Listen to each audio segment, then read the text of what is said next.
हिंदी विषय की कक्षा 12 की इम्पोर्टेंट ओटी।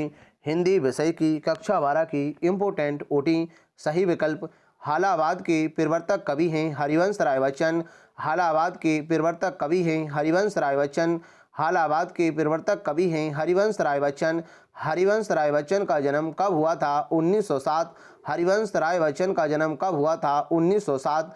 हरिवंश राय बच्चन का जन्म कब हुआ था? 1907। हरिवंश राय बच्चन का जन्म कहाँ हुआ था? इलाहाबाद। हरिवंश राय बच्चन का जन्म कहाँ हुआ था? इलाहाबाद। हरिवंश राय बच्चन का जन्म कहाँ हुआ था? इलाहाबाद। कवि किसका भार लिए फिरता है? जग जीवन का। कवि किसका भार लिए फिरता है? जग जीवन का। कवि किसका भार लिए फिरता है? जग जीवन का। कवि किसका पान किया करता है? स्नेह सुरा का। कवि किसका पान किया करता है? स्नेह सुरा का। कवि किसका पान किया करता है? स्नेह सुरा का। कवि जीवन में क्या लिए फिरता है? प्यार। कवि जीवन में क्या लिए फिरता है? प्यार। कवि जीवन में क्या लिए फिरता है? प्यार। कवि अपने रोदन में क्या लिए फिरता है? राग। कवि अपने रोदन में क्या लिए फिरता है? राग। कवि अपने रोदन में क्या लिए फिरता है? राग। कवि स्वयं को दुनिया का एक नया क्या मानता है? दीवाना। कवि स्वयं को दुनिया का एक नया क्या मानता है? दीवाना। कवि स्वयं को दुनिया का एक नया क्या मानता है? दीवाना। कवि हरिवंश राय बच्चन उन्मादों में क्या लिए फिरते हैं? अवसाद। कवि हरिवंश राय बच्चन उन्मादों में क्या लिए फिरते हैं? अवसाद। कवि हरिवंश राय बच्चन उन्मादों में क्या लिए फिरते हैं? अवसाद। दिन जल्दी जल्दी ढलता है गीत बच्चन के किस काव्य संग्रह से लिया गया है? निशा निमंत्रण। दिन जल्दी जल्दी ढलता है गीत बच्चन के किस काव्य संग्रह से लिया गया है? निशा निमंत्रण। दिन जल्दी जल्दी ढलता है गीत बच्चन के किस काव्य संग्रह से लिया गया है? निशा निमंत्रण। हो ना जाए पथ में रात कहीं सोच सोच कर जल्दी जल्दी कौन चलता है? पंथी। हो ना जाए पथ में रात कहीं सोच सोच कर जल्दी जल्दी कौन चलता है? पंथी। हो ना जाए पथ में रात कहीं सोच सोच कर जल्दी जल्दी कौन चलता है? पंथी। किसका ध्यान करके चिड़िया के परों में चंचलता आ जाती है? अपने बच्चों का। किसका ध्यान करके चिड़िया के परों में चंचलता आ जाती है? अपने बच्चों का। किसका ध्यान करके चिड़िया के परों में चंचलता आ जाती है? अपने बच्चों का। बच्चों की याद आने पर चिड़िया क्या करती है? तेजी से उड़ती है। बच्चों की याद आने पर चिड़िया क्या करती है? तेजी से उड़ती है। बच्चों की याद आने पर चिड़िया क्या करती है? तेजी से उड़ती है। दिन जल्दी जल्दी ढलता है कविता में कवि हताश व दुखी क्यों है? परिवार से बिछुड़ने के कारण। दिन जल्दी जल्दी ढलता है कविता में कवि हताश व दुखी क्यों है? परिवार से बिछुड़ने के कारण। दिन जल्दी जल्दी ढलता है कविता में कवि हताश व दुखी क्यों है? परिवार से बिछुड़ने के कारण। रिक्त स्थान। हरिवंश राय बच्चन को संसार नहीं भाता है? अपूर्ण। हरिवंश राय बच्चन को संसार नहीं भाता है? अपूर्ण। हरिवंश राय बच्चन को संसार नहीं भाता है? अपूर्ण। मैं मौजों पर मस्त बहा करता हूँ भाव। मैं मौजों पर मस्त बहा करता हूँ भाव। मैं मौजों पर मस्त बहा करता हूँ भाव। मैं मादकता लिए फिरता हूँ निशेष। मैं मादकता लिए फिरता हूँ निशेष। मैं मादकता लिए फिरता हूँ निशेष। कवि बच्चन का ध्यान नहीं करते जग। कवि बच्चन का ध्यान नहीं करते जग। कवि बच्चन का ध्यान नहीं करते जग। संसार कवि के गाना को कहता है रोनी। संसार कवि के को गाना कहता है रोनी।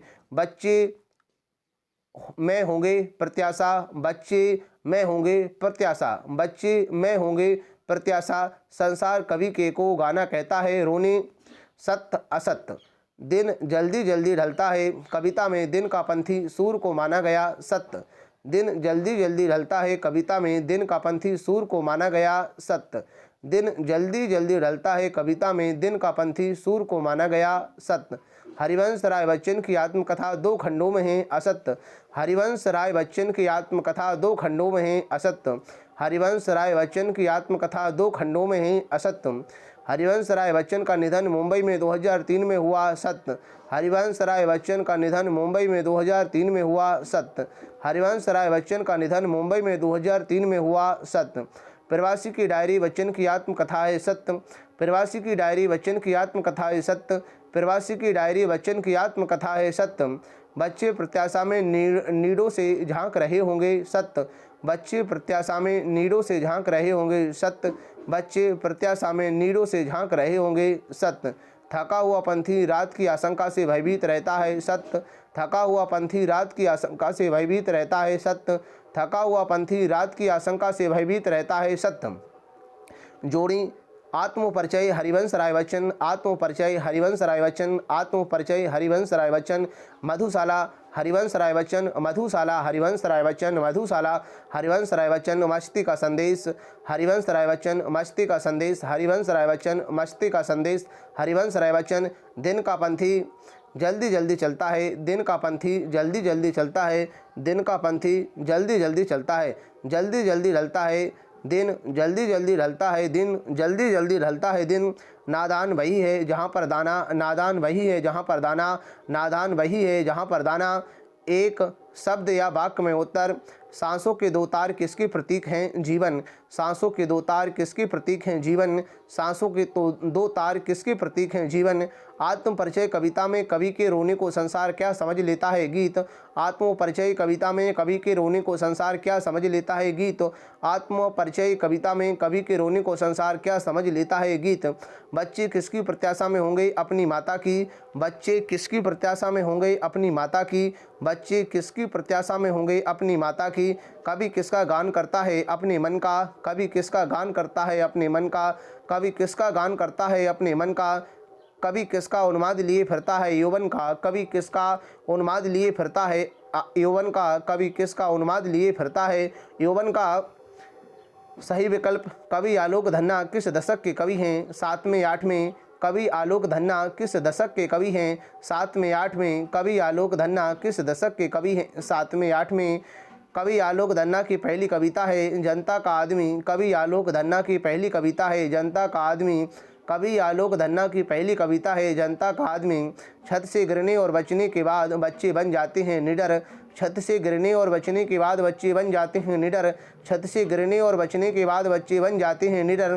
पतंग कविता किसके लिए प्रसिद्ध है? बिंब विधान के लिए। पतंग कविता किसके लिए प्रसिद्ध है? बिंब विधान के लिए। पतंग कविता किसके लिए प्रसिद्ध है? बिंब विधान के लिए।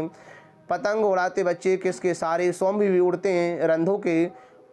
पतंग उड़ाते बच्चे किसके सारे स्वयं भी उड़ते हैं रंधों के। पतंग उड़ाते बच्चे किसके सारे स्वयं भी उड़ते हैं रंधों के। रिक्त स्थान कविता आलोक धन्ना के एकमात्र संग्रह का हिस्सा है पतंग। कविता आलोक धन्ना के एकमात्र संग्रह का हिस्सा है पतंग। कविता आलोक धन्ना के एकमात्र संग्रह का हिस्सा है पतंग। दुनिया की सबसे रंगीन और हल्की चीज़ है पतंग। दुनिया की सबसे रंगीन और हल्की चीज़ है पतंग। दुनिया की सबसे रंगीन और हल्की चीज़ है पतंग। पतंग की पतली कमानी बनी होती है बाँस की। पतंग की पतली कमानी बनी होती है बाँस की। पतंग की पतली कमानी बनी होती है बाँस की। बच्चे नरम बनाते हुए दौड़ते हैं छतों को। बच्चे नरम बनाते हुए दौड़ते हैं छतों को। बच्चे नरम बनाते हुए दौड़ते हैं छतों को। सरद चलाता हुआ आया साइकिल। सरद चलाता हुआ आया साइकिल। सरद चलाता हुआ आया साइकिल। सत्य असत्य पतंग बच्चों की उमंगों का रंग बिरंगा सपना है सत्य। पतंग बच्चों की उमंगों का रंग बिरंगा सपना है सत्य। पतंग बच्चों की उमंगों का रंग बिरंगा सपना है सत्य। शरद ऋतु पुलों को पार करती हुई आई सत्य। शरद ऋतु पुलों को पार करती हुई आई सत्य। शरद ऋतु पुलों को पार करती हुई आई सत्य। पतंग कविता में बाल सुलभ इच्छाओं एवं उमंगों का सुंदर चित्रण किया गया है सत्य। पतंग कविता में बाल सुलभ इच्छाओं एवं उमंगों का सुंदर चित्रण किया गया है सत्य। पतंग कविता में बाल सुलभ इच्छाओं एवं उमंगों का सुंदर चित्रण किया गया है सत्य। बच्चे दिशाओं को ढपली की तरह बजाते हैं असत्य। बच्चे दिशाओं को ढपली की तरह बजाते हैं असत्य। बच्चे दिशाओं को ढपली की तरह बजाते हैं असत्य। जोड़ी पतंग आलोक धन्ना। पतंग आलोक धन्ना गिरने से बचाता है। गिरने से बचाता है रोमांचित शरीर। गिरने से बचाता है रोमांचित शरीर। सवेरा खरगोश की आंख जैसा लाल। सवेरा खरगोश की आंख जैसा लाल। पतंग आलोक धन्ना। पतंग आलोक धन्ना गिरने से बचाता है रोमांचित शरीर। गिरने से बचाता है रोमांचित शरीर। सवेरा खरगोश की आंख जैसा लाल। पतली कमानी बाँस की। पतली कमानी बाँस की। पतली कमानी बाँस की। सुनहला सूरज। सुनहला पतली कमानी बाँस की। पतली कमानी बाँस की। सुनहला सूरज। सुनहला सूरज। सुनहला सूरज। एक शब्द या वाक्य में उत्तर। कवि आलोक धन्ना का जन्म कब और कहाँ हुआ? सन 1948 मुंगेर बिहार। कवि आलोक धन्ना का जन्म कब और कहाँ हुआ? 1948 मुंगेर बिहार। कवि आलोक धन्ना का जन्म कब और कहाँ हुआ? 1948 मुंगेर बिहार। पतंग कविता के अनुसार बच्चे जन्म से अपने साथ क्या लेकर आते हैं? कपास। पतंग कविता के अनुसार बच्चे जन्म से अपने साथ क्या लेकर आते हैं? कपास। पतंग कविता के अनुसार बच्चे जन्म से अपने साथ क्या लेकर आते हैं? कपास। बच्चे निडरता के साथ किसके सामने आते हैं? सूरज के। बच्चे निडरता के साथ किसके सामने आते हैं? सूरज के। बच्चे निडरता के साथ किसके सामने आते हैं? सूरज के। पतंगों के साथ साथ कौन उड़ रहा है? बच्चे। पतंगों के साथ साथ कौन उड़ रहा है? बच्चे। पतंगों के साथ साथ कौन उड़ रहा है? बच्चे। सही विकल्प। निम्नलिखित विशेषता कुंवर नारायण की कविताओं में नहीं पाई जाती है? अखबारी सतहीपन। निम्नलिखित विशेषता कुंवर नारायण की कविताओं में नहीं पाई जाती है? अखबारी सतहीपन। निम्नलिखित विशेषता कुंवर नारायण की कविताओं में नहीं पाई जाती है? अखबारी सतहीपन। चिड़िया अपने बच्चों के सहारे उड़ती है और कविता किसके सहारे उड़ती है? कल्पना की। चिड़िया अपने बच्चों के सहारे उड़ती है और कविता किसके सहारे उड़ती है? कल्पना की। चिड़िया अपने बच्चों के सहारे उड़ती है और कविता किसके सहारे उड़ती है? कल्पना की। कविता के पंख लगा उड़ने से क्या तात्पर्य है? कल्पना करना। कविता के पंख लगा उड़ने से क्या तात्पर्य है? कल्पना करना। कविता के पंख लगा उड़ने से क्या तात्पर्य है? कल्पना करना। कविता के बहाने में उड़ान है चिड़िया की। कविता के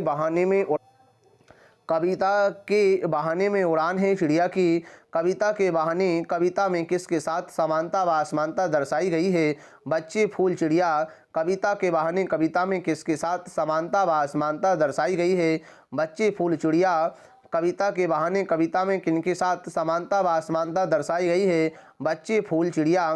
कवि कुंवर नारायण से शरारती बच्चे के समान खेल रही थी। बात। कवि कुंवर नारायण से शरारती बच्चे के समान खेल रही थी। बात। कवि कुंवर नारायण से शरारती बच्चे के समान खेल रही थी। बात। किसकी चूड़ी मर गई? बात की। किसकी चूड़ी मर गई? बात की। किसकी चूड़ी मर गई? बात की। रिक्त स्थान। कविता के बहाने यह एक यात्रा है जो फूल से लेकर बच्चे तक की है। चिड़िया। कविता के बहाने यह एक यात्रा है जो फूल से लेकर बच्चे तक की है। चिड़िया। कविता के बहाने यह एक यात्रा है जो फूल से लेकर बच्चे तक की है। चिड़िया। कविता का खिलना भला क्या जाने फूल। कविता का खिलना भला क्या जाने फूल। कविता का खिलना भला क्या जाने फूल। कविता के पंख लगा उड़ने के माने क्या जाने चिड़िया। कविता के पंख लगा उड़ने के माने क्या जाने चिड़िया। कविता के पंख लगा उड़ने के माने क्या जाने चिड़िया। बिना मुरझाए महकने के माने क्या जाने फूल। बिना मुरझाए महकने के माने क्या जाने फूल। बिना मुरझाए महकने के माने क्या जाने फूल। तुमने को सहूलियत से बरतना कभी नहीं सीखा भाषा। तुमने को सहूलियत से बरतना कभी नहीं सीखा भाषा। तुमने को सहूलियत से बरतना कभी नहीं सीखा भाषा। जोर जबरदस्ती से बात की मर गई चूड़ी। जोर जबरदस्ती से बात की मर गई चूड़ी। जोर जबरदस्ती से बात की मर गई चूड़ी। सत्य असत्य। कविता एक खिलना बच्चों के बहाने है। असत्य। कविता एक खिलना बच्चों के बहाने है। असत्य। कविता एक खिलना बच्चों के बहाने है। असत्य। सीधी बात भाषा के चक्कर में टेढ़ी फंस गई। सत्य। सीधी बात भाषा के चक्कर में टेढ़ी फंस गई। सत्य। सीधी बात भाषा के चक्कर में टेढ़ी फंस गई। सत्य। कवि ने हार कर बात को कील की तरह ठोक दिया। सत्य। कवि ने हार कर बात को कील की तरह ठोक दिया। सत्य। कवि ने हार कर बात को कील की तरह ठोक दिया। सत्य। कुंवर नारायण प्रगतिवादी रचनाकार हैं। असत्य। कुंवर नारायण प्रगतिवादी रचनाकार हैं। असत्य। कुंवर नारायण प्रगतिवादी रचनाकार हैं। असत्य। जोड़ी। कविता के बहाने कुंवर नारायण। कविता के बहाने कुंवर नारायण। कविता के बहाने कुंवर नारायण। कविता एक उड़ान है चिड़िया के बहाने। कविता एक उड़ान है चिड़िया के बहाने। कविता एक उड़ान है चिड़िया के बहाने। पेज को खोलने की बजाय बेतरह कसना। पेज को खोलने की बजाय बेतरह कसना। पेज को खोलने की बजाय बेतरह कसना। कविता एक खेल है बच्चों के बहाने। कविता एक खेल है बच्चों के बहाने। कविता एक खेल है बच्चों के बहाने। बच्चा ही जाने सब घर एक कर देने के माने। बच्चा ही जाने सब घर एक कर देने के माने। बच्चा ही जाने सब घर एक कर देने के माने। एक शब्द या वाक्य में उत्तर। भाषा के साथ साथ बात कैसी होती गई? पेचीदा। भाषा के साथ साथ बात कैसी होती गई? पेचीदा। भाषा के साथ साथ बात कैसी होती गई? पेचीदा। बात बाहर निकलने के बजाय कैसी हो गई? और अधिक पेचीदा। बात बाहर निकलने के बजाय कैसी हो गई? और अधिक पेचीदा। बात बाहर निकलने के बजाय कैसी हो गई? और अधिक पेचीदा। सब घर एक कर देने का क्या आशय है? भेदभाव नहीं रखना। सब घर एक कर देने का क्या आशय है? भेदभाव नहीं रखना। सब घर एक कर देने का क्या आशय है? भेदभाव नहीं रखना। आत्मजयी किसकी रचना है? कुंवर नारायण। आत्मजयी किसकी रचना है? कुंवर नारायण। आत्मजयी किसकी रचना है? कुंवर नारायण। कुंवर नारायण की रचना कविता के बहाने उनके किस काव्य संग्रह से ली गई है? इन दिनों कुंवर नारायण की रचना कविता के बहाने उनके किस काव्य संग्रह से ली गई है? इन दिनों कुंवर नारायण की रचना कविता के बहाने उनके किस काव्य संग्रह से ली गई है? इन दिनों सही विकल्प करुणा के मुखौटे में छिपी क्रूरता की कविता है कैमरे में बंद अपाहिज। करुणा के मुखौटे में छिपी क्रूरता की कविता है कैमरे में बंद अपाहिज। करुणा के मुखौटे में छिपी क्रूरता की कविता है कैमरे में बंद अपाहिज। अब मुस्कुराएंगे हम पंक्ति में हम हैं दूरदर्शन। अब मुस्कुराएंगे हम पंक्ति में हम हैं दूरदर्शन।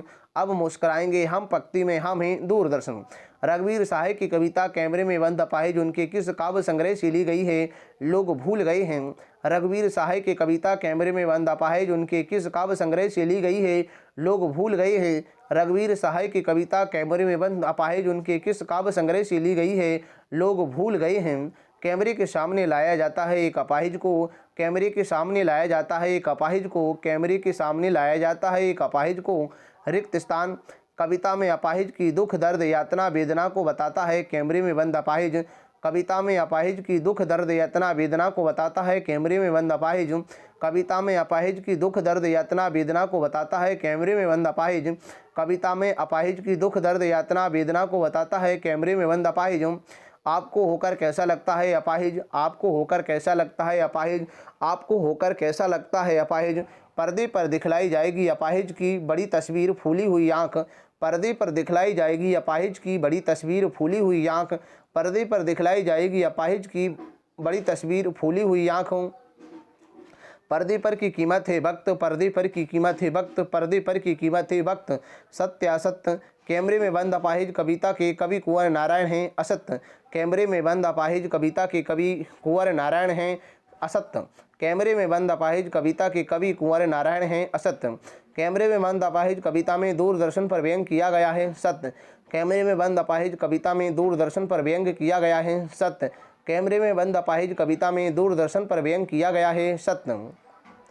एक बंद इनके कमरे में एक भिखारी को लाया जाएगा असत्य। एक बंद कमरे में एक भिखारी को लाया जाएगा असत्य। एक बंद कमरे में एक भिखारी को लाया जाएगा असत्य।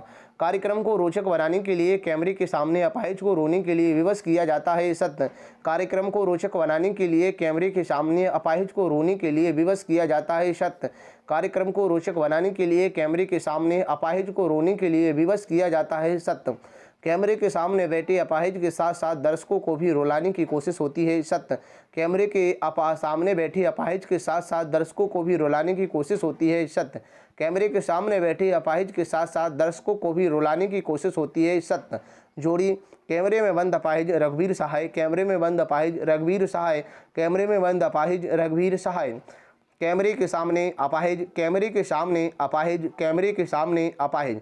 अपाहिज की बेबसी का चित्रण दूरदर्शन पर। अपाहिज की बेबसी का चित्रण दूरदर्शन पर। अपाहिज की बेबसी का चित्रण दूरदर्शन पर। शक्तिवान दूरदर्शन। शक्तिवान दूरदर्शन। शक्तिवान दूरदर्शन। अपाहिज दुर्बल। अपाहिज दुर्बल। अपाहिज दुर्बल। एक शब्द या वाक्य में उत्तर कैमरे के सामने किसे लाया जाता है अपाहिज। कैमरे के सामने किसे लाया जाता है अपाहिज। कैमरे के सामने किसे लाया जाता है अपाहिज। अपाहिज क्या नहीं बता पाएगा अपना दुख। अपाहिज क्या नहीं बता पाएगा अपना दुख। अपाहिज क्या नहीं बता पाएगा अपना दुख। दूरदर्शन वाले कैमरे के सामने बैठे अपाहिज से बार बार प्रश्न क्यों पूछते हैं? ताकि वह रो पड़े। दूरदर्शन वाले कैमरे के सामने बैठे अपाहिज से बार बार प्रश्न क्यों पूछते हैं? ताकि वह रो पड़े। दूरदर्शन वाले कैमरे के सामने बैठे अपाहिज से बार बार प्रश्न क्यों पूछते हैं? ताकि वह रो पड़े। रघुवीर सहाय कौन से तार सप्तक के कवि हैं? दूसरे। रघुवीर सहाय कौन से तार सप्तक के कवि हैं? दूसरे। रघुवीर सहाय कौन से तार सप्तक के कवि हैं? दूसरे। सही विकल्प उषा का जादू टूटने का कारण है सूर्योदय। उषा का जादू टूटने का कारण है सूर्योदय। उषा का जादू टूटने का कारण है सूर्योदय। कवि के अनुसार प्रातःकालीन आकाश किसके जैसा लग रहा था? नीले शंख जैसा। कवि के अनुसार प्रातःकालीन आकाश किसके जैसा लग रहा था? नीले शंख जैसा। कवि के अनुसार प्रातःकालीन आकाश किसके जैसा लग रहा था? नीले शंख जैसा। कवि ने नीले जग में झिलमिलाती देह की तुलना किससे की? भोर के नभ से। कवि ने नीले जग में झिलमिलाती देह की तुलना किससे की? भोर के नभ से। कवि ने नीले जल में झिलमिलाती देह की तुलना किससे की, भोर के नभ से। कवि ने नीले जल में झिलमिलाती देह की तुलना किससे की, भोर के नभ से। शंख का रंग है नीला, शंख का रंग है नीला, शंख का रंग है नीला, शंख का रंग है नीला। चौका लीपा जाता है राख से, चौका लीपा जाता है राख से, चौका लीपा जाता है राख से। राख से लीपा हुआ चौका अभी भी पड़ा है गीला, राख से लीपा हुआ चौका अभी भी पड़ा है गीला, राख से लीपा हुआ चौका अभी भी पड़ा है गीला। प्रातः नभ नीले जैसा था शंख, प्रातः नभ नीले जैसा था शंख, प्रातः नभ नीले जैसा था शंख। नभ का अर्थ है आकाश, नभ का अर्थ है आकाश, नभ का अर्थ है आकाश। सिर पर लाल पीसी गई थी केसर, सिर पर लाल पीसी गई थी केसर, सिर पर लाल पीसी गई थी केसर। सत्य असत्य। उषा कविता के कवि सूर्यकांत त्रिपाठी निराला है असत्य, उषा कविता के कवि सूर्यकांत त्रिपाठी निराला है असत्य, उषा कविता के कवि सूर्यकांत त्रिपाठी निराला है असत्य। प्रातः काल का आकाश नीले पानी जैसा था असत्य, प्रातः काल का आकाश नीले पानी जैसा था असत्य, प्रातः काल का आकाश नीले पानी जैसा था असत्य। चौके को राख से लिपा गया था सत्य, चौके को राख से लिपा गया था सत्य, चौके को राख से लिपा गया था सत्य। शमशेर बहादुर सिंह का जन्म देहरादून में हुआ था सत्य, शमशेर बहादुर सिंह का जन्म देहरादून में हुआ था सत्य, शमशेर बहादुर सिंह का जन्म देहरादून में हुआ था सत्य। जोड़ी उषा शमशेर बहादुर सिंह, उषा शमशेर बहादुर सिंह, उषा शमशेर बहादुर सिंह। भोर का नभ राख से लिपा हुआ चौका, भोर का नभ राख से लिपा हुआ चौका, भोर का नभ राख से लिपा हुआ चौका।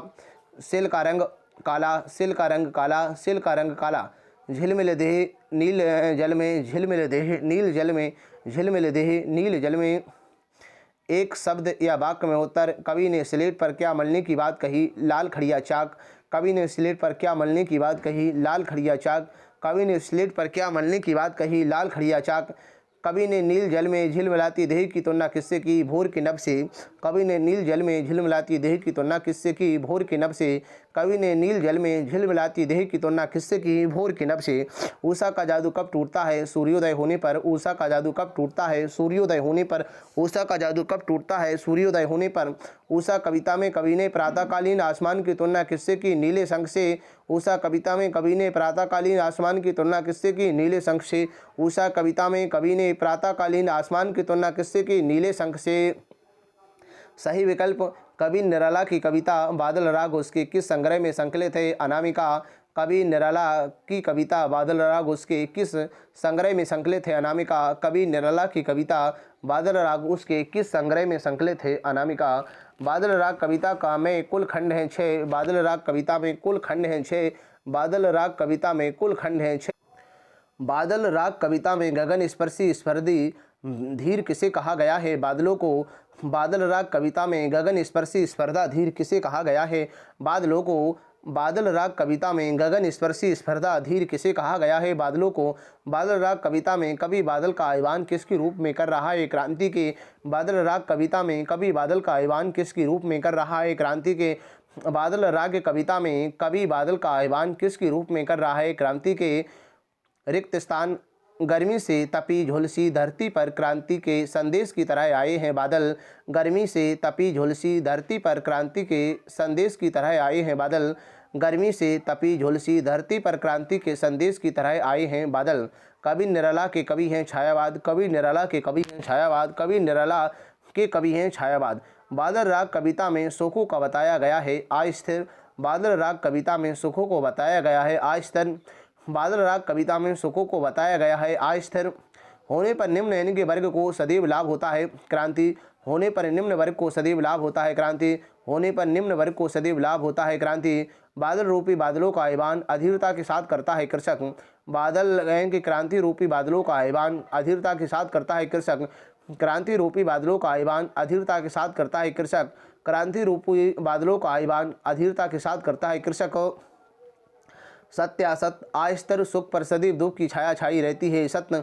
आस्तर सुख पर सदैव दुख की छाया छाई रहती है, सत्य। आस्तर सुख पर सदैव दुख की छाया छाई रहती है, सत्य। शीशव का सुकुमार शरीर रोग शोक में भी हंसता रहता है, सत्य। शीशव का सुकुमार शरीर रोग शोक में भी हंसता रहता है, सत्य। शैशव का सुकुमार शरीर रोग शोक में भी हंसता रहता है, सत्य। बादल राग कविता अनामिका में 8 खंडों में प्रकाशित है, असत्य। बादल राग कविता अनामिका में 8 खंडों में प्रकाशित है, असत्य। बादल राग कविता अनामिका में 8 खंडों में प्रकाशित है। असत्य। राम की शक्ति पूजा कविता के रचनाकार सूर्यकांत त्रिपाठी निराला हैं। सत्य। राम की शक्ति पूजा कविता के रचनाकार सूर्यकांत त्रिपाठी निराला हैं। सत्य। राम की शक्ति पूजा कविता के रचनाकार सूर्यकांत त्रिपाठी निराला हैं। सत्य। जोड़ी बादल राग सूर्यकांत त्रिपाठी निराला, बादल राग सूर्यकांत त्रिपाठी निराला, बादल राग सूर्यकांत त्रिपाठी निराला विप्लव रव से छोटे ही शोभा पाते हैं। विप्लव रव से छोटे ही शोभा पाते हैं। विप्लव रव से छोटे ही शोभा पाते हैं। आतंक भवन, आतंक भवन, आतंक भवन। त्रस्त बेपा बिछत, त्रस्त बिछत, त्रस्त नयन सुख, त्रस्त नयन सुख, त्रस्त नयन सुख, त्रस्त नयन सुख। छत बिछत, छत बिछत, छत बिछत। एक शब्द या वाक्य में उत्तर। धनी वर्ग के लोग किसकी आशंका से भयभीत रहते हैं? क्रांति एवं विद्रोह की। धनी वर्ग के लोग किसकी आशंका से भयभीत रहते हैं? क्रांति एवं विद्रोह की। धनी वर्ग के लोग किसकी आशंका से भयभीत रहते हैं? क्रांति एवं विद्रोह की। विप्लव का वीर किसे कहा गया है? बादल को। विप्लव का वीर किसे कहा गया है? बादल को। विप्लव का वीर किसे कहा गया है? बादल को। जल सदैव किसमें से झलकता है? कमल से। जल सदैव किसमें से झलकता है? कमल से। जल सदैव किसमें से झलकता है? कमल से। बादल राग कविता में अट्टालिका को क्या कहा गया? आतंक भवन। बादल राग कविता में अट्टालिका को क्या कहा गया? आतंक भवन। बादल राग कविता में अट्टालिका को क्या कहा गया? आतंक भवन।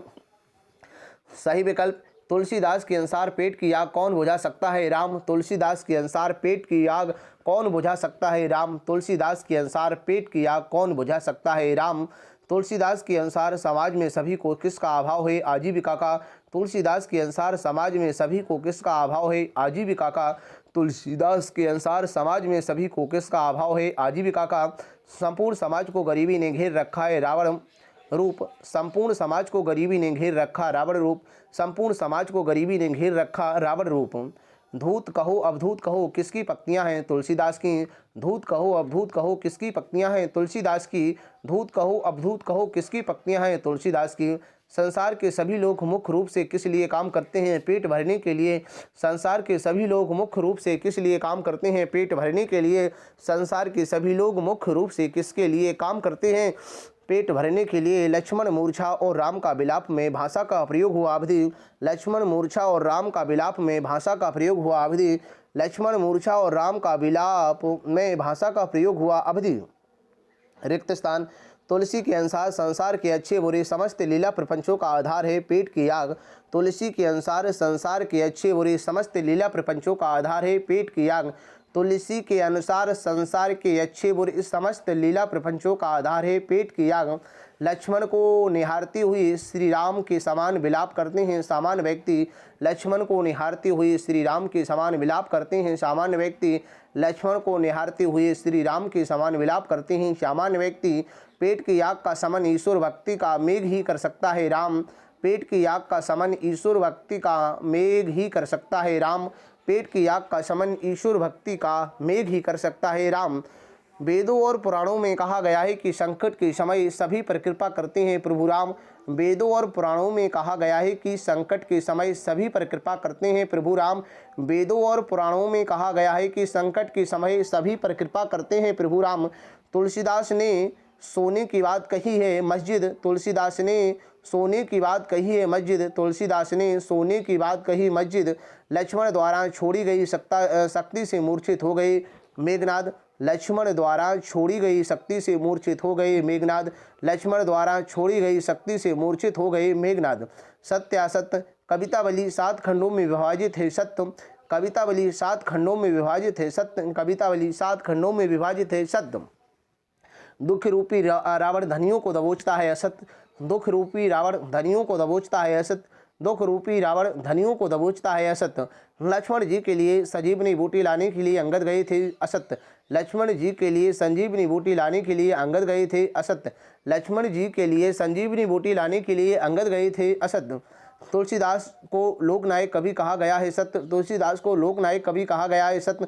तुलसीदास को लोकनायक कवि कहा गया है सत्य।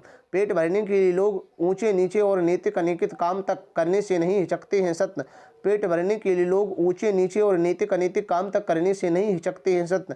पेट भरने के लिए लोग ऊंचे नीचे और नैतिक अनैतिक काम तक करने से नहीं हिचकते हैं सत्य।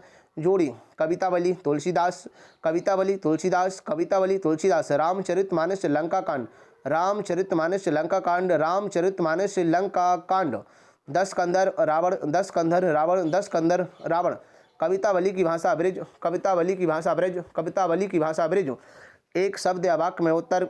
गीतावली, कवितावली के उत्तराखंड में कौन सा छंद है? कवित्त। कवितावली के उत्तराखंड में कौन सा छंद है? कवित्त। कवितावली के उत्तराखंड में कौन सा छंद है? कवित्त। तुलसीदास स्वयं को क्या कहलवाना पसंद करते हैं? राम का गुलाम। तुलसीदास स्वयं को क्या कहलवाना पसंद करते हैं? राम का गुलाम। तुलसीदास स्वयं को क्या कहलवाना पसंद करते हैं? राम का गुलाम। रावण ने किसके समक्ष हनुमान एवं अन्य वानरादि की वीरता का वर्णन किया? कुंभकर्ण। रावण ने किसके समक्ष हनुमान एवं अन्य वानरादि की वीरता का वर्णन किया? कुंभकर्ण। रावण ने किसके समक्ष हनुमान एवं अन्य वानरादि की वीरता का वर्णन किया? कुंभकर्ण। तुलसीदास अपने किस रूप पर गर्व करते हैं? राम भक्त होने पर। तुलसीदास अपने किस रूप पर गर्व करते हैं? राम भक्त होने पर। तुलसीदास अपने किस रूप पर गर्व करते हैं? तुलसीदास जी ने रावण की तुलना किससे की? दरिद्रता। तुलसीदास जी ने रावण की तुलना किससे की? दरिद्रता। तुलसीदास जी ने रावण की तुलना किससे की? दरिद्रता। लोग पेट की आग बुझाने के लिए किन किन तक को बेच देते हैं? बेटा बेटी तक को। लोग पेट की आग बुझाने के लिए किन किन तक को बेच देते हैं? बेटा बेटी तक को। लोग पेट की आग बुझाने के लिए किन किन को बेच देते हैं? बेटा बेटी तक को। सही विकल्प। आंगन में गोद में माँ किसके लिए खड़ी है? अपने बच्चे को। आंगन में गोद में माँ किसके लिए खड़ी है? अपने बच्चे को। आंगन में गोद में माँ किसके लिए खड़ी है? अपने बच्चे को। आंगन में गोद में माँ किसको लिए खड़ी है? अपने बच्चों को। घुटनों में लेकर माँ बच्चे को क्या करती है? कपड़े पहनाती है। घुटनों में लेकर माँ बच्चे को क्या करती है? कपड़े पहनाती है। घुटनों में लेकर माँ बच्चों को क्या करती है? कपड़े पहनाती है। फिराक गोरखपुरी ने रुबाइयाँ में चांद के टुकड़े का प्रयोग किसके लिए किया? नन्हे शिशु के लिए। फिराक गोरखपुरी ने रुबाइयाँ में चांद के टुकड़े का प्रयोग किसके लिए किया? नन्हे शिशु के लिए। फिराक गोरखपुरी ने रुबाइयाँ में चांद के टुकड़े का प्रयोग किसके लिए किया? नन्हे शिशु के लिए। माँ अपने प्यारे बेटे को लिए खड़ी है घर के आंगन में। माँ अपने प्यारे बेटे के लिए खड़ी है घर के आंगन में। माँ अपने प्यारे बेटे को लिए खड़ी है घर के आंगन में। रिक्त स्थान। कवि फिराक ने राखी के लच्छे को की चमक की तरह कहा है बिजली। कवि फिराक ने राखी के लच्छे को की चमक की तरह कहा है बिजली। कवि फिराक ने राखी के लच्छे को की चमक की तरह कहा है बिजली। की शाम घर पुते और सज होते हैं दिवाली। की शाम घर पुते और सजे होते हैं दिवाली। की शाम घर पुते और सजे होते हैं दिवाली। माँ बच्चे को हवा में देती है लौका। यानी कि माँ बच्चे को हवा में देती है लौका। माँ बच्चे को हवा में देती है लौका। बच्चा को पाने की जिद कर रहा है चांद। बच्चा को पाने के लिए जिद कर रहा है चांद। बच्चा को पाने के लिए जिद कर रहा है चांद। सत्य असत्य। फिराक की रुबाइयाँ सूरदास के बादशाह लेने के वर्णन की सादगी की याद दिलाती हैं। सत्य। फिराक की रुबाइयाँ सूरदास के बादशाह वर्णन की सादगी की याद दिलाती हैं। सत्य। फिराक की रुबाइयाँ सूरदास के बादशाह वर्णन की सादगी की याद दिलाती हैं। सत्य। रुबाइयाँ कविता में कवि ने दीपावली के त्योहारों की चर्चा की है। सत्य। रुबाइयाँ कविता में कवि ने दीपावली के त्योहारों की चर्चा की है। सत्य। रुबाइयाँ कविता में कवि ने दीपावली के त्योहारों की चर्चा की है। सत्य। फिराक गोरखपुरी की रुबाइयाँ श्रृंगार रस पर आधारित हैं। असत्य। फिराक गोरखपुरी की रुबाइयाँ श्रृंगार रस पर आधारित हैं। असत्य। फिराक गोरखपुरी की रुबाइयाँ श्रृंगार रस पर आधारित हैं। असत्य। दिवाली पर गुड़ के खिलौने खरीदे जाते हैं। असत्य। दिवाली पर गुड़ के खिलौने खरीदे जाते हैं। असत्य। दिवाली पर गुड़ के खिलौने खरीदे जाते हैं। असत्य।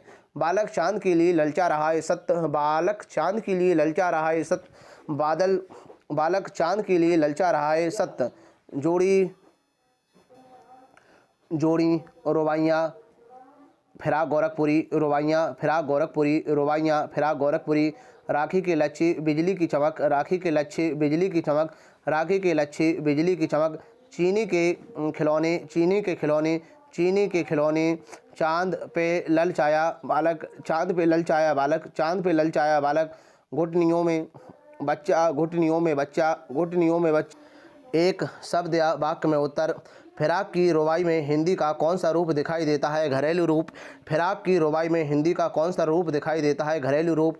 फिराक की रुबाई में हिंदी का कौन सा रूप दिखाई देता है? घरेलू रूप। रुबाइयाँ कविता में किसके लच्छे चमक रहे हैं? राखी के। रुबाइयाँ कविता में किसके लच्छे चमक रहे हैं? राखी के। रुबाइयाँ कविता में किसके लच्छे चमक रहे हैं? राखी के। निर्मल जल में नहलाने के बाद माँ बच्चे को क्या करती है? बालों में कंघी। निर्मल जल में नहलाने के बाद माँ बच्चे को क्या करती है? बालों में कंघी। निर्मल जल में नहलाने के बाद माँ बच्चों को क्या करती है? बालों में कंघी। रक्षाबंधन की सुबह आसमान कैसा है? घटा छाई है। रक्षाबंधन की सुबह आसमान कैसा है? घटा छाई है। रक्षाबंधन की सुबह आसमान कैसा है? घटा छाई है। बच्चा माँ की गोद में कैसी प्रतिक्रिया करता है? प्यार से माँ के मुँह को देखता है। बच्चा माँ की गोद में कैसी प्रतिक्रिया करता है? प्यार से माँ के मुँह को देखता है। बच्चा माँ की गोद में कैसी प्रक्रिया करती है? बच्चा माँ की गोद में कैसी प्रक्रिया करता है? प्यार से माँ के मुख को देखता है। दिवाली के दिन माता बच्चे के लिए क्या लेकर आती है? चीनी के खिलौने। दिवाली के दिन माता बच्चे के लिए क्या लेकर आती है? चीनी के खिलौने। दिवाली के दिन माता बच्चे के लिए क्या लेकर आती है? चीनी के खिलौने। सही विकल्प छोटा मेरा खेत कविता का हिंदी में रूपांतरण किसने किया? उमाशंकर जोशी। छोटा मेरा खेत कविता का हिंदी में रूपांतरण किसने किया? उमाशंकर जोशी। छोटा मेरा खेत कविता का हिंदी में रूपांतरण किसने किया? उमाशंकर जोशी। किसके अंकुर फूटते हैं? शब्द के। किसके अंकुर फूटते हैं? शब्द के। किसके अंकुर फूटते हैं? शब्द के। आकाश में कौन उड़ रहे हैं? बगुले। आकाश में कौन उड़ रहे हैं? बगुले। आकाश में कौन उड़ रहे हैं? बगुले। कवि ने आकाश में पक्ति बनाकर उड़ते हुए सफ़ेद बगुलों को किसके समान बताया? सांझ की श्वेत काया के। कवि ने आकाश में पक्ति बनाकर उड़ते हुए सफ़ेद बगुलों को किसके समान बताया है? सांझ की श्वेत काया के। कवि ने आकाश में पक्ति बनाकर उड़ते हुए सफ़ेद बगुलों को किसके समान बताया है? सांझ की श्वेत काया के। रिक्त स्थान। कवि उमाशंकर जोशी ने कवि कर्म को के समान बताया? कृषि कर्म। कवि उमाशंकर जोशी ने कवि कर्म को के समान बताया है? कृषि कर्म। कवि उमाशंकर जोशी ने कवि कर्म को के समान बताया है? कृषि कर्म। खेत की तुलना की गई। खेत की तुलना की गई कागज के पन्ने से। खेत की तुलना की गई कागज के पन्ने से। खेत की तुलना की गई कागज के पन्ने से। आकाश में पंक्तिबद्ध होकर उड़ रहे हैं बगुले। आकाश में पंक्तिबद्ध होकर उड़ रहे हैं बगुले। आकाश में पंक्तिबद्ध होकर उड़ रहे हैं बगुले।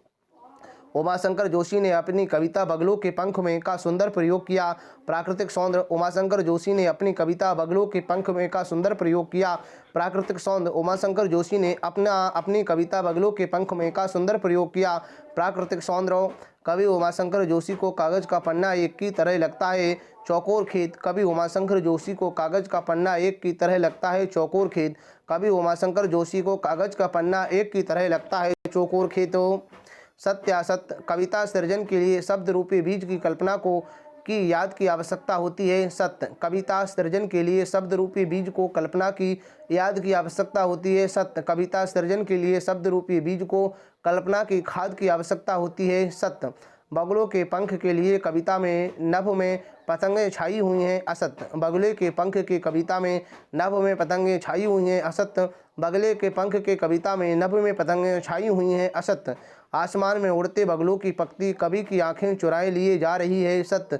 आसमान में उड़ते बगलों की पंक्ति कवि की आंखें चुराए लिए जा रही है। सत्य। आसमान में उड़ते बगलों की पंक्ति कवि की आंखें चुराए लिए जा रही है। सत्य। कवि काले बादलों से भरे आकाश में पंक्ति बनाकर उड़ते हुए सफ़ेद इनके कबूतरों को देखता है। असत्य। कवि काले बादलों को से भरे आकाश में पंक्ति बनाकर उड़ते हुए सफ़ेद कबूतरों को देखता है। असत्य। कवि काले बादलों से भरे आकाश में पंक्ति बनाकर उड़ते हुए सफ़ेद कबूतरों को देखता है। असत्य। जोड़ी। रोपाई छड़ की कटाई अनंता की। रोपाई छड़ की कटाई अनंता की। रोपाई छड़ की कटाई अनंता की। बगले के पंख छोटा मेरा खेत। उमाशंकर जोशी। बगले के पंख छोटा मेरा खेत। उमाशंकर जोशी। बगले के पंख छोटा मेरा खेत। उमाशंकर जोशी। अंकुर फूटे शब्द के। अंकुर फूटे शब्द के। अंकुर फूटे शब्द के। छोटा मेरा खेत कागज का एक पन्ना। छोटा मेरा खेत कागज का एक पन्ना। छोटा मेरा खेत कागज का एक पन्ना। तैरती सांझ की यानी कि तैरती सांझ की सोएत यानी कि सतेज यानी कि सोएज काया यानी कि तैरती सांझ की सोएत काया। तैरती सांझ की सोएत काया। एक शब्द या वाक्य में उत्तर। कवि ने रस का अक्षय पात्र किसे कहा? कविता रूपी खेत को। कवि ने रस का अक्षय पात्र किसे कहा? कविता रूपी खेत को। कवि ने रस का अक्षय पात्र किसे कहा? कविता रूपी खेत को। छोटा मेरा खेत कविता में कवि ने किस खेत की बात की? कागज के पन्ने रूपी खेत की। छोटा मेरा खेत कविता में कवि ने किस खेत की बात की? कागज के पन्ने रूपी खेत की। छोटा मेरा खेत कविता में कवि ने किस खेत की बात की? कागज के पन्ने रूपी खेत की। कवि ने अपने खेत में कौन सा बीज बोया? शब्द रूपी। कवि ने अपने खेत में कौन सा बीज बोया? शब्द रूपी। कवि ने अपने खेत में कौन सा बीज बोया? शब्द रूपी। कवि उमाशंकर जोशी का जन्म कब हुआ? 1911। कवि उमाशंकर जोशी का जन्म कब हुआ? 1911। कवि उमाशंकर जोशी का जन्म कब हुआ? लहरों से डर के नौका पार नहीं होती, कोशिश करने वालों की कभी हार नहीं होती। कोशिश करने वालों की कभी हार नहीं होती।